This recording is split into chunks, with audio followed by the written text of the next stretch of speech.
Бәйтерек холдингінің еншілес ұйымы Қазақстанның даму банкі шикізаттық емес секторды дамытуға бағытталған қаржы институты.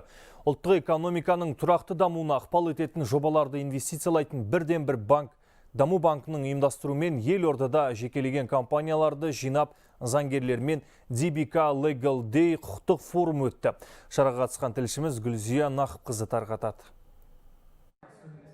Ұлттық экономикамыздың тұрақты дамуына үлес қосып жүрген Қазақстанның даму банкі алғаш рет өз серіктестері және клиенттері үшін тиімді заңгерлердің құқықтық форумын өткізді. Шараға 150-ден аса адам қатысып пікір алмасты. Құқықтық тақырыптарда дискуссиялар болды. Для успешной реализации инвестициялық жобаны сәтті жүзеге асыру үшін инвестор оның толықтай қорғалатынын түсінуі қажет. Ол үшін салымшы жобамен тікелей байланысты тәуекелдерді түсінуі керек. Олардың әртүрлі бағыттары бар. Мысалға, қарыз алушының сұраныстарын қамтамасыз ету немесе жобаны жүзеге асыру орнын нақтылау секілді. Мұндай жиын не береді? Ерекшелікте сол 7 сағат бойы бір-бірімен пікір алмасатын қатысушылар жаңа серіктес, әріптес табуы мүмкін. Және басқа ұйымның тәжірибесін өздеріне пайдаланып көруге мүмкіндік алады. Қазақстанның даму банкының ұйымдастырған заң форум өтіп жатыр. Форумның деңгейі өте жоғары.